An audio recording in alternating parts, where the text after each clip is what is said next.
They say the moment that changes everything always comes when you least expect it. For me, it came on a Tuesday night in February, under the bright lights of a press conference room that smelled like stale coffee and expensive cologne. We had just beaten the Celtics by 12 points. I had 28 points, 9 assists, and the game-winning layup with 43 seconds left on the clock. It should have been a good night. It should have been one of those nights where I walked out of the arena feeling like I belonged here. Like all the sacrifices had been worth it. But that is not what happened. The press conference started like they always do. Generic questions. Safe questions. How did it feel to get the win? What adjustments did we make in the fourth quarter? Was I happy with my performance? I answered them the way I always did, with the polished responses my agent had drilled into me since my rookie year. Smile, stay humble, thank your teammates. Never say anything that could be used against you. I had perfected the art of saying nothing while appearing to say everything. Then he walked in. I noticed him immediately because he did not look like the usual crowd. Most of the reporters who covered us were familiar faces, beat writers who had been following the team for years, local journalists who knew the city, the fans, the culture. This man was different. Tall, blonde, wearing a tailored gray suit that probably cost more than my first car. He carried himself with the kind of confidence that comes from never being told no. He had a press badge hanging from his neck, but I could not read the name from where I sat. He raised his hand during the open question segment, and the media coordinator pointed at him. He stood up, adjusted his jacket, and smiled. It was not a friendly smile. It was the kind of smile that made my stomach tighten, the kind that told me something was coming. Then he spoke. In German, the room went quiet for a moment, confused. A few reporters exchanged glances. The media coordinator leaned forward, about to intervene, but the man kept talking. His voice was smooth, almost mocking. He was not asking a question. He was making a statement, and he was doing it in a language he assumed I would not understand. But I did. Every single word. He said, "Look at him, another American athlete who thinks he is special because he can put a ball in a hoop. No education, no culture, just another muscle with a sneaker deal." They ask him questions like he is intelligent, but we all know the truth. He probably cannot even spell his own name correctly.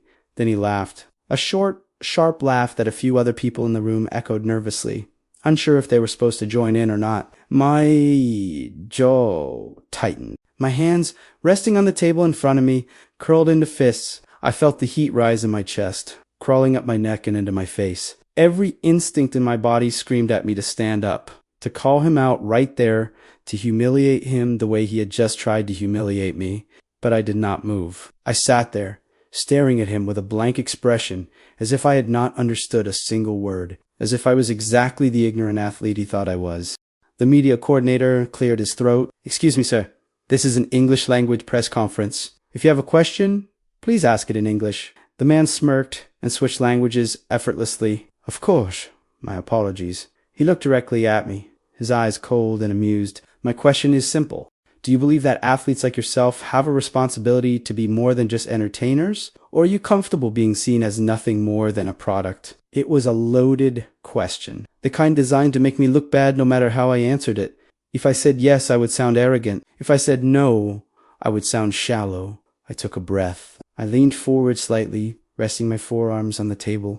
I looked him directly in the eyes and gave him the most neutral, polite smile I could manage. "I think everyone has a responsibility to be more than what people assume they are," I said slowly. "But I also think some people forget that respect goes both ways." His smile faltered, just for a second, but I saw it. I did not say anything else. I did not need to... Not yet. The press conference continued.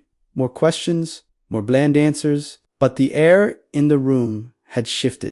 People were whispering. A few reporters were typing furiously on their phones. The man in the gray suit sat back down, arms crossed, watching me with a look that was part curiosity, part irritation. When it finally ended, I stood up and walked out without looking back. My agent, Marcus, was waiting for me in the hallway outside the media room. He was a short, wiry man in his mid-40s with graying hair and a constant expression of mild panic. He had been my agent since I got drafted, and while he was good at his job, he was also the kind of person who saw every situation as a potential disaster. What the hell was that? He hissed as soon as I was close enough. What was what? That reporter? The German guy? Do you know who he is? I shrugged. No idea. His name is Klaus Richter. He works for one of the biggest sports networks in Europe. He has millions of followers, and you just gave him a weird, cryptic answer that is already getting clipped and shared all over social media. I stopped walking and turned to face him. He insulted me, Marcus. What? When, in German, before he asked the question, he called me uneducated, said I was just a product. He thought I did not understand. Marcus blinked. You speak German? My mother is from Munich. I grew up speaking it. He stared at me for a long moment, processing. Then he rubbed his face with both hands and let out a long, exhausted sigh. Okay.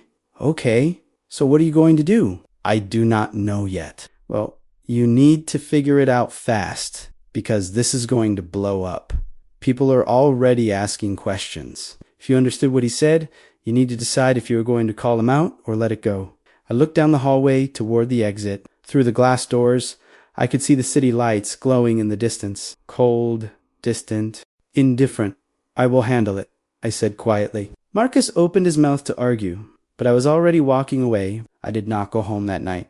Instead, I drove to the gym, not the team facility, the old gym on the east side of the city where I used to train before I made it to the league. It was a small, run-down place with cracked floors and flickering lights, but it was the only place where I could think clearly. I sat alone in the empty bleachers, staring at the court, the echoes of bouncing basketballs that were not there, the ghost of the kid I used to be, the one who spent every night in places like this because he had nowhere else to go. My phone buzzed. A text from my mother. Saw the press conference. Call me when you can. I stared at the message for a long time. Then I put the phone away. I was not ready to talk to her yet. Not about this. Because if I called her, I would have to explain. And if I explained, I would have to remember. And if I remembered, I would have to feel all the things I had spent years trying to bury. The truth was, Klaus Richter was not the first person to look at me and see nothing but a dumb jock. He was just the first person stupid enough to say it out loud in a language he thought I would not understand. But I did understand. I always had. Growing up, I was the kid who did not quite fit anywhere. My mother, Anna, had moved to the United States from Munich when she was 23, chasing a dream that never quite materialized. She met my father, a construction worker from Detroit, and they had me 2 years later. By the time I was 5, he was gone. Just gone.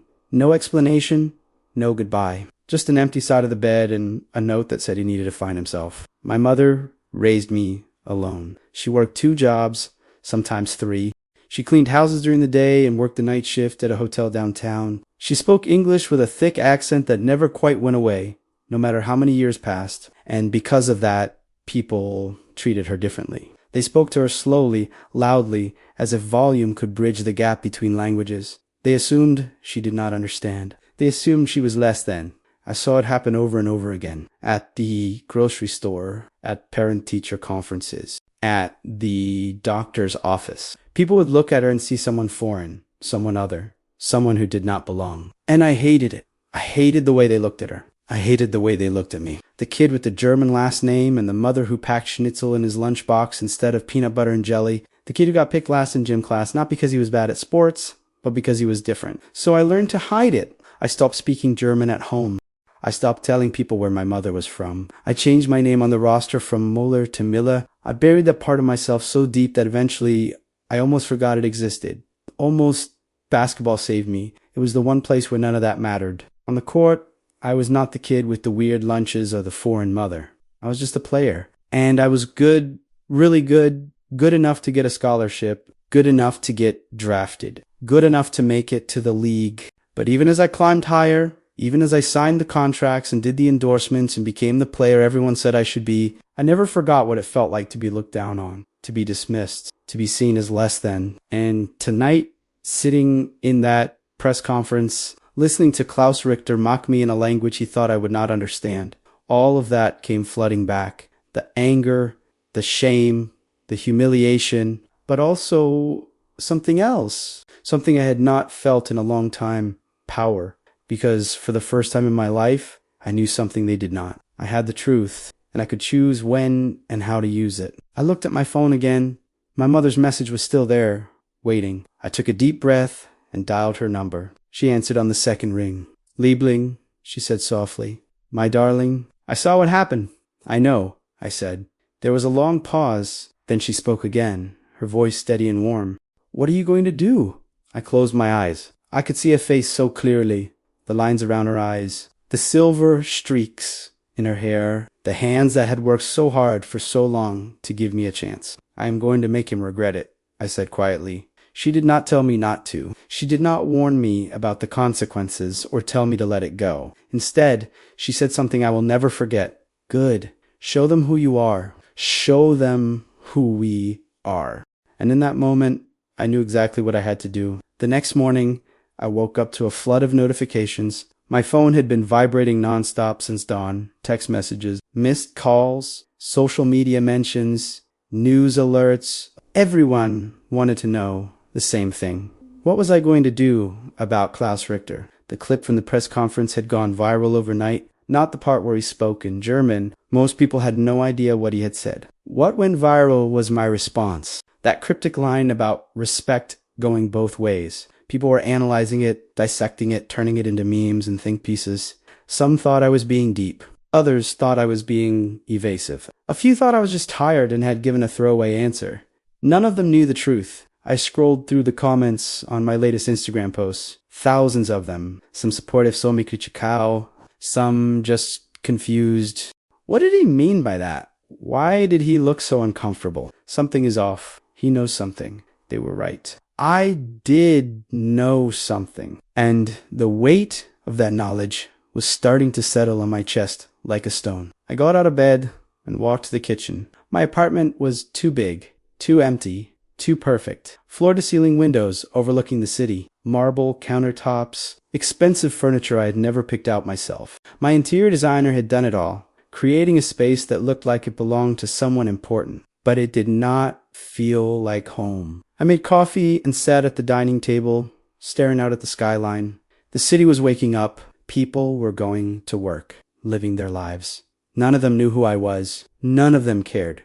And for a moment, I envied them. My phone rang, Marcus. I let it go to voicemail. It rang again. I answered. Where the hell have you been? Hebert. I have been calling you for 2 hours. I was sleeping. While I wake up, we have a situation. I saw the posts. It is bigger than that. Klaus Richter just did an interview on a morning show in Germany. He doubled down. He said American athletes are overhyped, undereducated, and more concerned with brand deals than actual substance. And he specifically mentioned you. I closed my eyes.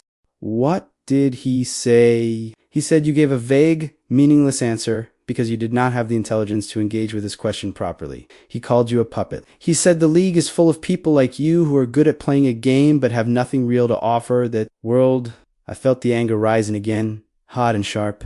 But this Chimi, it was colder, more calculated. Send me the link, I said. Why? So you can get even more pissed off. Send it. He sighed. Fine. But listen to me. You need to stay quiet.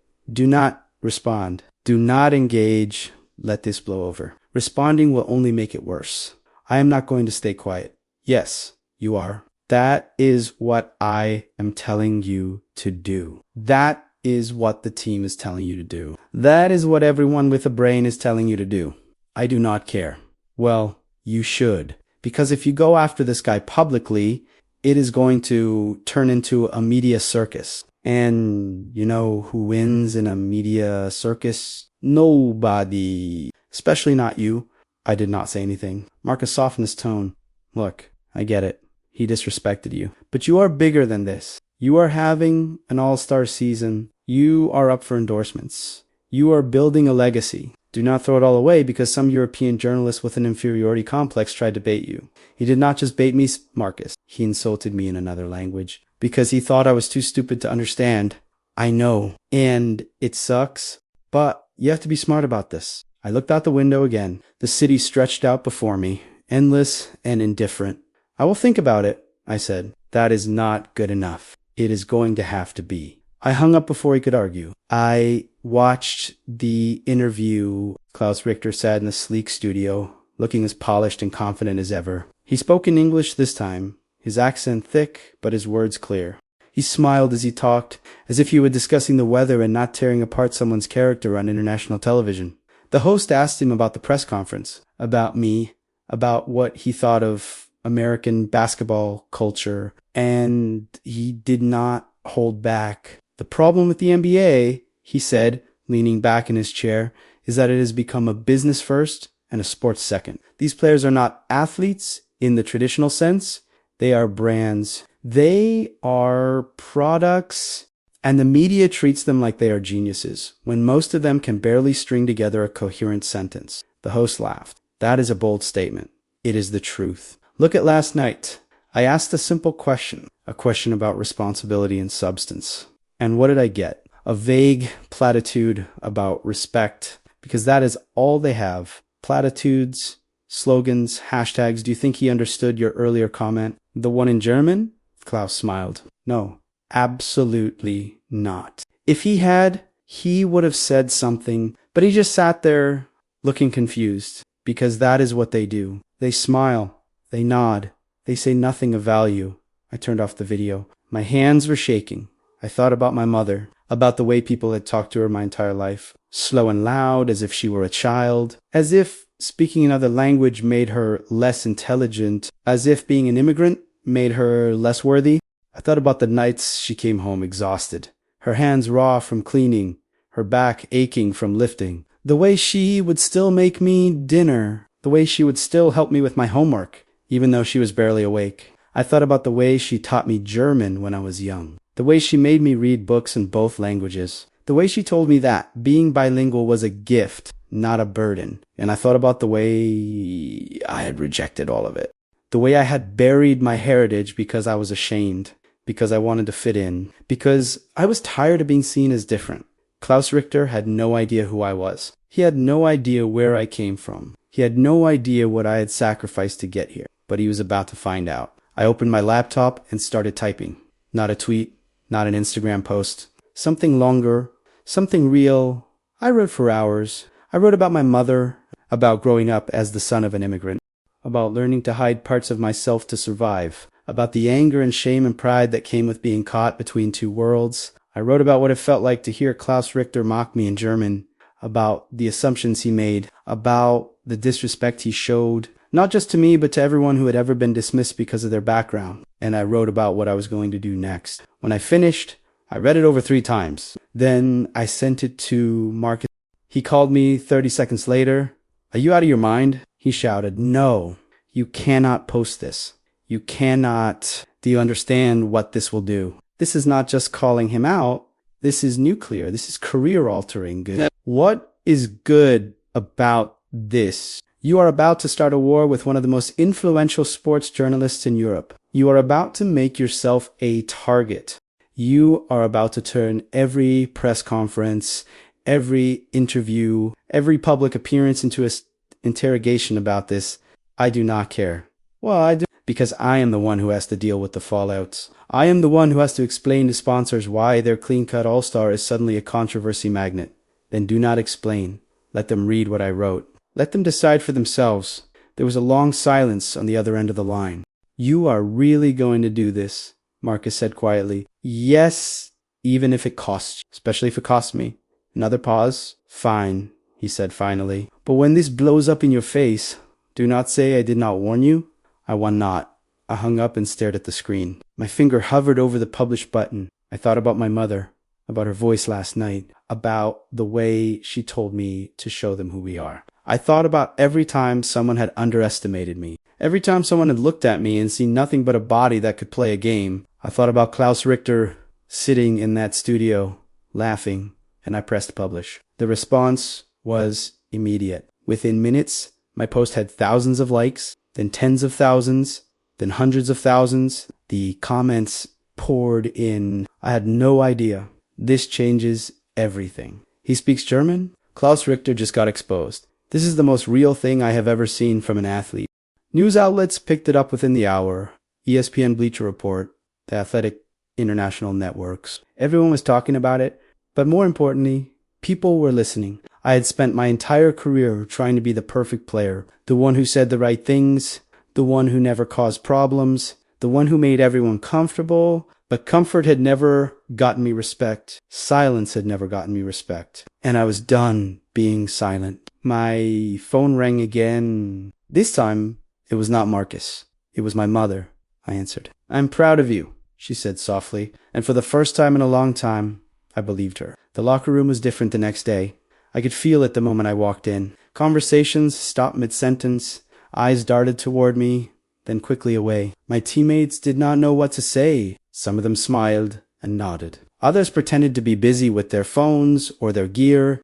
The tension was thick enough to cut with a knife. I went to my locker and started getting ready for practice. Nobody said anything for a while. Then Malik, our point guard and one of my closest friends on the team, walked over and sat down next to me. Man, he said quietly. That post, I kept lacing up my shoes. Yeah, I did not know about your mom. About any of that. Most people do not.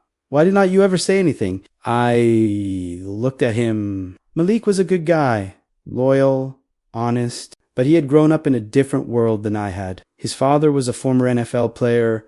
His mother was a lawyer. He had gone to private schools his whole life. He did not know what it was like to feel like you did not belong. Because it is easier to just play ball, I said. He nodded slowly. I get that. But what you did yesterday, that took guts or stupidity? Maybe both. He grinned. Either way, people are talking. And not just fans. The whole league is watching. I know. You ready for that? I finished tying my shoes and stood up. I do not know. But it is too late to turn back now. Coach Thompson called us onto the court. He was a tall, broad-shouldered man in his late 50s with gray hair and a face that always looked like it was carved out of stone. He had been coaching in the league for over 30 years, and he had seen everything. Championships, scandals, trades, retirements.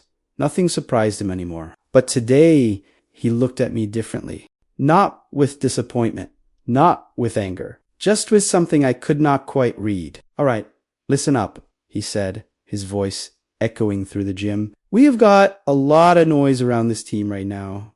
A lot of distractions, a lot of people trying to get in our heads, but we are not going to let that happen. We are going to do what we always do. We are going to play basketball.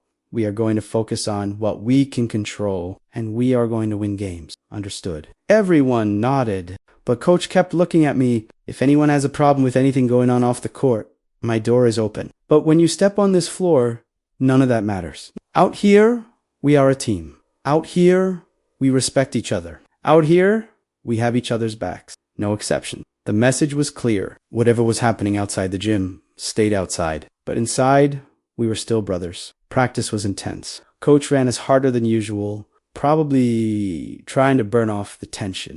And it worked. By the time we finished, I was drenched in sweat and too exhausted to think about anything else. But as soon as I stepped into the shower, my phone started buzzing again. Marcus had sent me 20 messages. I ignored them. When I got back to my locker, Darius, our veteran power forward, was waiting for me. He was 34 in his 13th season and one of the most respected players in the league. He did not talk much, but when he did, people listened. Got a minute? He asked. Yeah, he gestured toward the hallway, and I followed him to a quiet corner away from the rest of the team. That post you put out? He said, his voice low. That was real. Thanks. But you need to understand something. When you put yourself out there like that, you become a target. Not just for that reporter, for everyone. People are going to test you now. They are going to push you. They're going to try to see if you mean what you said or if it was just words. I know. He looked at me hard. Because I have been in this league a long time. I have seen players take stands. I have seen them speak out. And most of them end up regretting it. Not because they were wrong, but because the fight gets exhausting. The media twists your words. The fans turn on you. The league pressures you to shut up. And eventually you start wondering if it was worth it. I met his gaze. Did you ever take a stand? He hesitated. Then he nodded. Once, 7 years ago. I spoke out about how the league was treating players with mental health issues. I talked about my own struggles with depression. I thought it would help. I thought it would start a conversation. What happened? It did start a conversation, but not the one I wanted. People started questioning if I was stable enough to play. Teams started seeing me as a liability. I lost endorsement deals. I lost respect, and I learned a hard lesson. What lesson? That the world does not care about your truth unless it is convenient for them. I felt the weight of his words settle over me. So you think I made a mistake? I said. No, he said quietly. I think you did something brave, but brave does not mean easy. and it does not mean safe. He put a hand on my shoulder. Just be ready, because this is only the beginning. He walked away, leaving me alone in the hallway. I stood there for a long time, staring at the championship banners hanging from the ceiling. All those victories, all those moments of glory, and I wondered how many of them had come at the cost of silence. That night, I went to dinner with my mother. She insisted. She said we needed to talk face to face, not over the phone. We met at a small German restaurant on the outskirts of the city. It was the kind of place tourists never found quiet, authentic. The owner, an older woman named Greta, had known my mother for years. Anna Greta exclaimed when we walked in, pulling my mother into a hug. Then she turned to me, her eyes twinkling. And you, I saw what you did. Very good, very brave. I smiled. Thank you. She led us to a corner table and brought us menus, though my mother did not need one. She always ordered the same thing, schnitzel with spätzle and red cabbage. I ordered the same. We sat in comfortable silence for a while, the kind of silence that only exists between people who have known each other their whole lives. How are you feeling? My mother asked finally. Tired. That is not what I asked. I looked at her. She was 60 now, but she still had the same sharp eyes, the same steady presence she had always had. She had never been the type to coddle me. She had always pushed me, to be honest, even when it hurt. I feel exposed, I admitted, like I opened a door I cannot close. She nodded. That is because you did. Do you think I made a mistake? She considered the question carefully. I think you did what you needed to do. But I also think you need to be prepared for what comes next. Everyone keeps saying that, but no one will tell me what it actually means. She leaned forward, her hands folded on the table. It means people will try to define you now. They will say you are angry. They will say you are divisive. They will say you are ungrateful. And some of them will be right, in a way, because the truth is always divisive, the people who benefit from lies. So what do? You keep going. You keep speaking. You keep being exactly who you are, and you do not apologize for it. What if it costs me everything? She smiled sadly. Then you will know you stood for something. And that is more than most people can say. Our food arrived, and we ate in silence. But it was not an uncomfortable silence. It was the kind of silence that comes from understanding. When we finished, my mother reached across the table and took my hand. I never told you this, she said quietly, but when you were young, when your father left, I thought about going back to Germany. I thought about giving up. I thought about running away from all of this. I stared at her, surprised. Why did not you? Because I looked at you and I saw someone who deserved a chance. Someone who deserved to be proud of where he came from. And I realized that if I ran, I would be teaching you to run too. Her eyes were wet, but she did not cry. You are not running anymore, she said. And I am so proud of you for that. I squeezed her hand. I learned it from you. No, she said. You always had it in you. You just needed a reason to let it out. We left the restaurant together, walking slowly through the cold night air. The city lights glowed around us, distant and impersonal. But for the first time in a long time, I did not feel alone. The next morning, Klaus Hichte responded. It was not an apology. It was not an admission of wrongdoing. It was a carefully crafted statement posted on his official social media accounts. I have read the recent comments made by the player in question. He wrote, "While I respect his right to share his story, I stand by my original assessment. The issue is not about language or heritage. It is about substance. And I maintain that many athletes today, regardless of their background, prioritize image over integrity. He did not mention me by name. He did not acknowledge what he had said in German. He framed the entire situation as if it were a philosophical debate, not a personal attack. And people ate it up. The comments were split. Some people defended me. Others defended him. Some said I was being too sensitive. Others said he was being too arrogant. But the one thing everyone agreed on was that this was not over. Marcus called me again. This time, I answered. You see his response? He asked. Yeah, he's trying to make you look like the aggressor. Like you are overreacting. I know. So what are you going to do? I looked out the window. The city stretched out before me, vast and indifferent. Nothing, I said. Nothing. I said what I needed to say. Now I'm going to let my game do the talking. Marcus was quiet for a moment. Then he laughed. You know what? That might actually be the smartest thing you have said this whole week. Thanks. But listen, the media is going to push you. They are going to ask about this every chance they get. You need to be ready. I will be. And one more thing. What? That post you wrote. It mattered. People needed to hear it. So whatever happens next, do not regret it. I hung up and sat in the silence of my apartment. Darius was right. This was only the beginning. But for the first time in my life, I was not afraid of what came next, because I had finally stopped hiding who I was, and there was no going back. The days that followed were strange. The world outside the gym had become a circus, but inside, basketball was still basketball. The rhythm of practice, the weight of the ball in my hands, the squeak of shoes on the hardwood, those things did not change. Those things could not be twisted or misinterpreted or turned into headlines. Out there, I was a controversy. In here, I was just a player. We had a game against the Knicks on Friday night, sold-out crowd, national television, the kind of game that mattered not just for the standings, but for the narrative. Everyone wanted to see how I would handle the pressure. Would I crumble?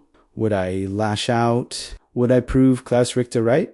I did not sleep well the night before. I kept replaying everything in my head. The press conference, the post, the responses, Darius's warning, my mother's words. It all swirled together in a mess of doubt and determination. By the time I got to the arena, I was exhausted. But the moment I stepped onto the court for warm-ups, something shifted. The crowd was louder than usual. Half of them were cheering for me. The other half were booing. Some held signs, some in support, some calling me out. One sign near courtside read, "Actions speak louder than words." They were right. I went through my pregame routine, layups, free throws, stretching. I blocked out the noise. I focused on my breathing, on the feel of the ball. On the task ahead, Malik came up beside me during warm-ups. "You good?" "Yeah." "You sure? Because you look like you were about to fight someone." I smiled slightly. "Maybe EM? Just make sure it is with your game, not your fists."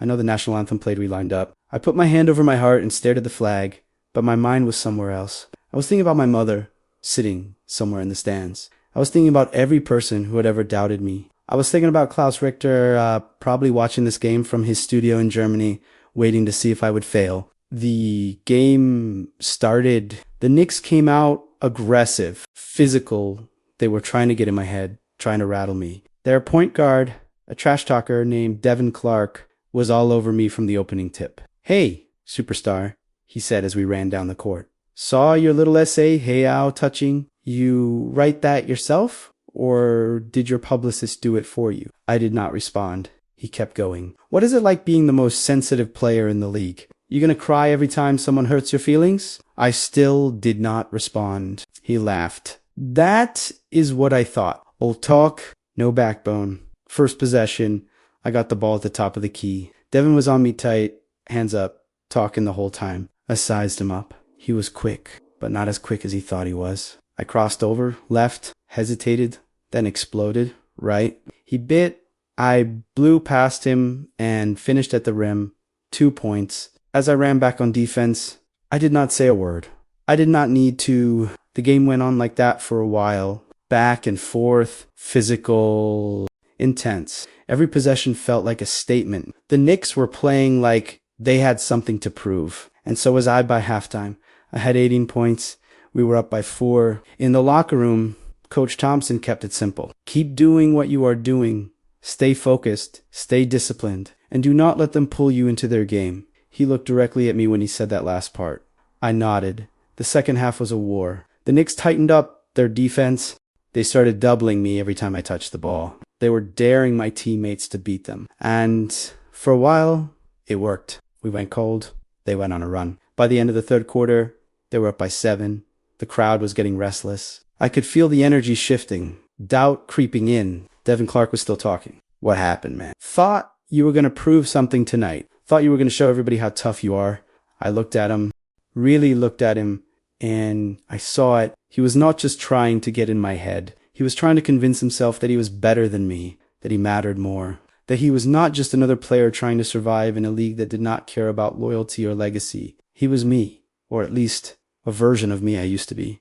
And in that moment, I stopped being angry. Fourth quarter, 6 minutes left. We were down by 5. Coach called a timeout.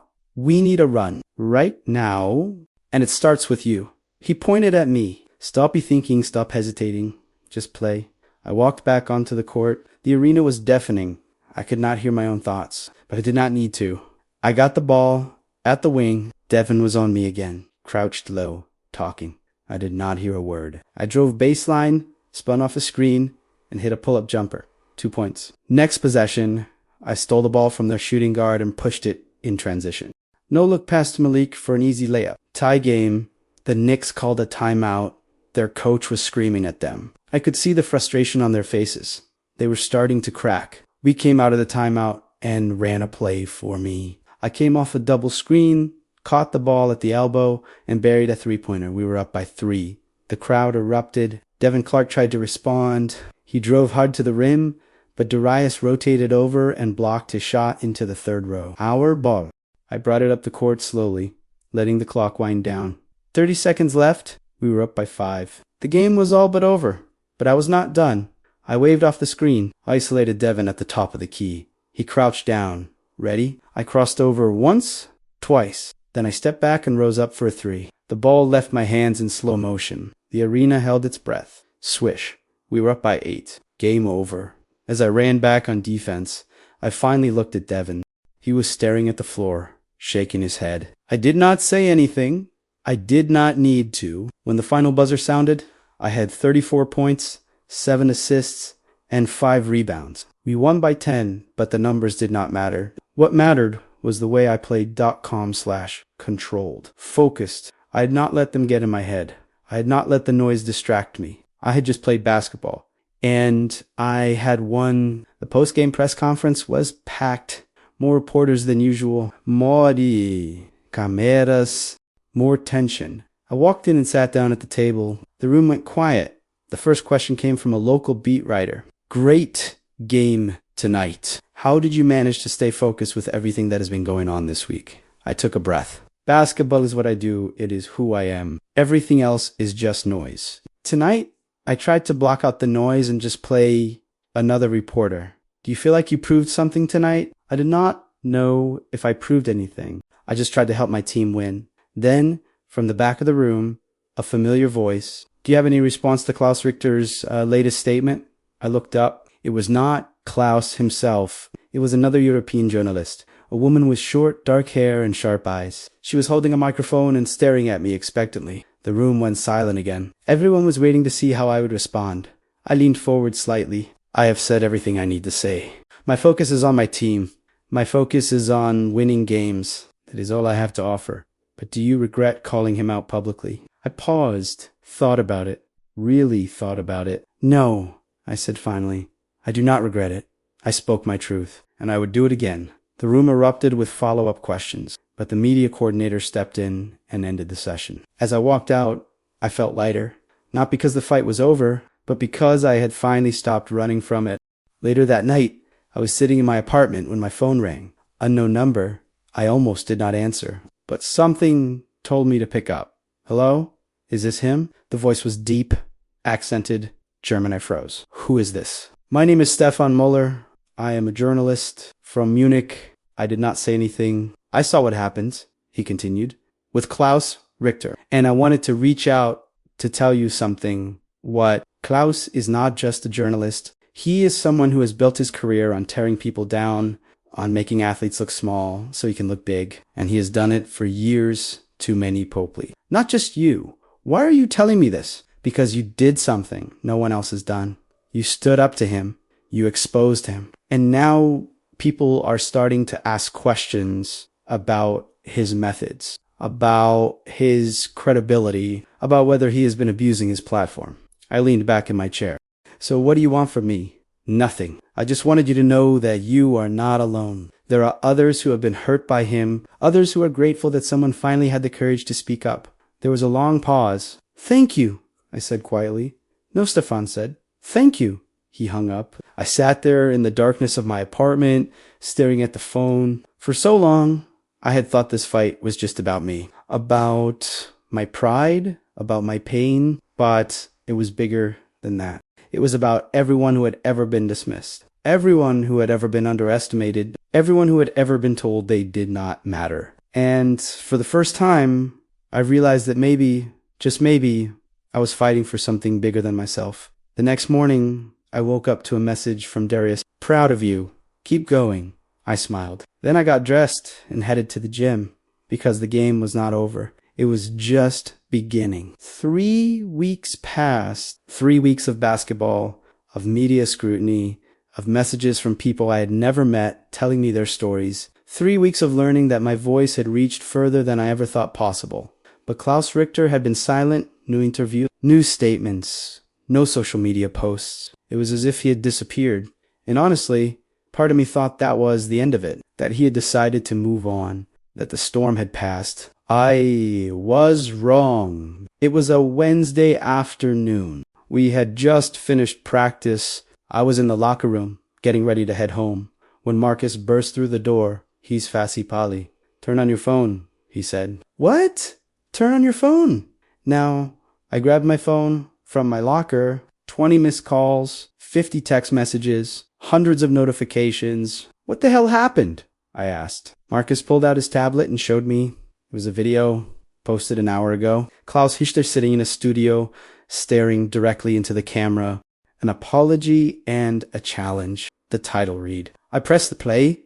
Klaus looked different. His hair was not as perfectly styled. His suit was darker, more subdued, and his expression was serious. No smirk, no arrogance, just focus. Good evening, he began in English, his accent thick. My name is Klaus Richter, and I am here to address something that has been weighing on my conscience for the past few weeks. He paused, choosing his words carefully. 3 weeks ago, I attended a press conference in the United States. I asked the question of a professional basketball player.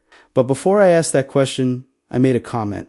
In German, a comment I believed he would not understand. He looked down for a moment, then back at the camera. I said things that were disrespectful, dismissive, cruel. I assumed he was uneducated simply because he played a sport. I assumed he lacked substance simply because he was American. And I assumed I could say these things without consequence because I believed he would never know. His jaw tightened. I was wrong. On every level, the video cut to a different angle. Klaus was standing now, his hands clasped in front of him. I have spent my career holding athletes accountable, asking them tough questions, demanding excellence, but I failed to hold myself to the same standard.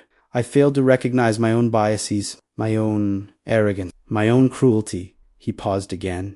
The player I insulted responded with grace, with honesty, with courage. He shared his story. He spoke his truth. And in doing so, he exposed not just my words, but the mindset behind them. A mindset that I now recognize as toxic, as harmful. As unacceptably, I stared at the screen, barely breathing. So today, I want to do 3 things, Klaus continued. First, I want to apologize. Not just to him, but to everyone I have hurt with my words over the years. To every athlete I dismissed. To every person I underestimated. To everyone who has been made to feel less than because of their background, their language, their path. He looked directly into the camera. Second, I want to acknowledge that I do not deserve forgiveness. Apologies mean nothing without action. And so I am stepping away from my current role.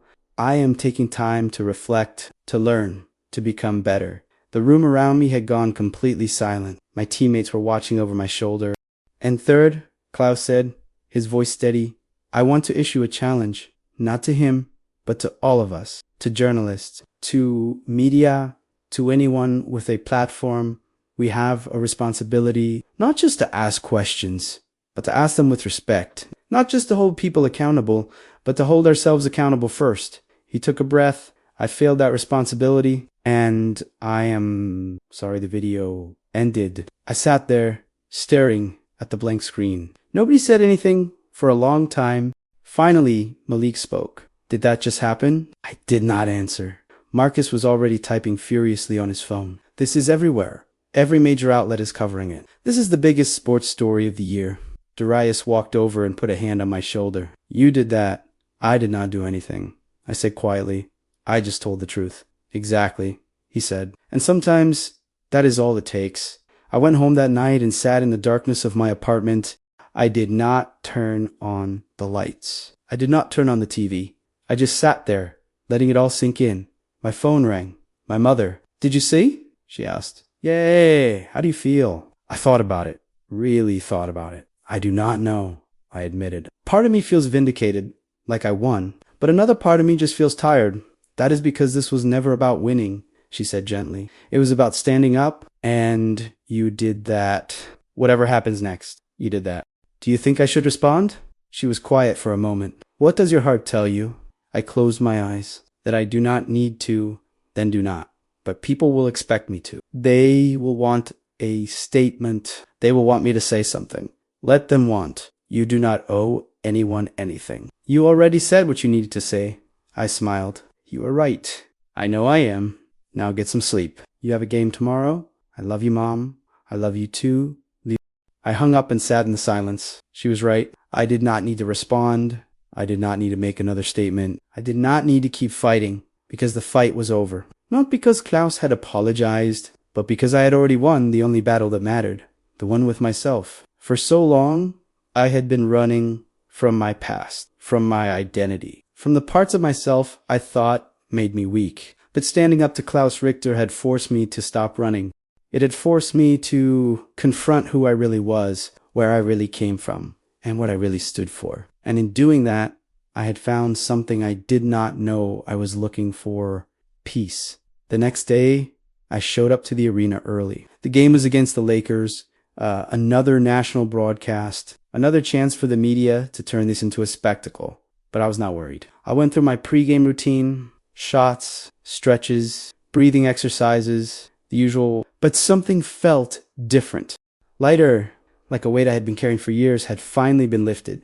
Coach Thompson pulled me aside before warm. You good? Yeah? You sure? Because I know this week has been a lot. I am good, coach. I promise. He studied my face for a moment, then nodded.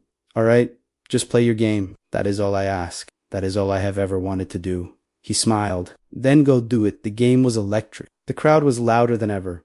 My teammates were locked in, and I felt free. Completely, totally free. I played the best game of my career that night. 42 points, 11 assists, 6 rebounds, 0 turnovers. We won by 15, but the numbers did not matter. What mattered was how I felt. In control, confident, unapologetic. After the game, the press conference was packed again. But this Chimi, the energy was different, less hostile, more curious. The first question came from a journalist I recognized, a woman who had covered the team for years. Obviously, everyone has seen Klaus Richter's video. Do you have any response? I leaned into the microphone. I appreciate his apology. I think it took courage for him to admit he was wrong, and I hope he uses this as an opportunity to grow. Do you forgive him? I paused. Forgiveness is complicated. It is not something you just give because someone asks for it. It is something you earn, and that takes time. But I respect what he did today, and I hope he continues on that path. Another reporter, what do you want people to take away from all of this? I thought about my mother, about Darius, about Stefan Muller and all the people who had reached out to tell me their stories. I want people to know that your voice matters, I said, that your truth matters, that you do not have to accept disrespect just because someone has a platform or a title or power. You have the right to stand up. You have the right to speak, and you should never be afraid to do it. The room was silent. Anything else? The media coordinator asked. I shook my head. No, that is all I have to say. As I walked out, I felt a hand on my shoulder. It was Coach Thompson. That was a hell of a game, he said. Thanks, Coach, but more than that, it was a hell of a lesson for all of us. I looked at him surprised. I have been coaching for a long time, he continued, and I have seen a lot of players, but I have never seen someone handle pressure the way you just did. With grace, with honesty, with integrity. You did not just win a game tonight, you won something bigger. What is that? Respect. Real respect. The kind you cannot buy or fake or perform your way into. You earned it. I did not know what to say. He smiled. Keep being you. That is all you need to do. He walked away, leaving me standing in the hallway alone. I looked up at the championship banners hanging from the ceiling. All those victories, all those moments of glory. And for the first time, I understood what they really meant. They were not just about winning games. They were about becoming something more than a player, something more than a brand, something real. That night, I drove to the old gym on the east side of the city, the one where I used to train when I was nobody. When I was just a kid with a dream and a mother who believed in him, I sat in the empty bleachers and stared at the court. My phone buzzed, a message from an unknown number. Thank you for your courage, You gave me the strength to speak up, to then another, I am a teacher. I showed your story to my students. They needed to hear it. Then another, my son is biracial. He struggles with his identity. Your words helped him. I read through them one by one, dozens of them, hundreds of them. People I would never meet, lives I would never touch directly, but I had touched them anyway. And in that moment, I realized something. This was never about Klaus Richter. It was never about winning an argument or proving a point. It was about giving people permission to be themselves, to own their stories, to stop behaving. And if I could do that, if I could help even one person feel less alone, then everything I had been through was worth it. I stood up and walked onto the court. I grabbed the ball from the rack and started shooting, alone in the empty gym. No cameras, no crowds, no noise. Just me and the game I loved. The ball swished through the net again and again and again. And for the first time in my life, I was not playing to prove anything. I was playing because I wanted to, because I could, because I was free. Outside, the city lights glowed in the distance, cold and indifferent, but I did not feel alone because I finally knew who I was. And I was not afraid anymore.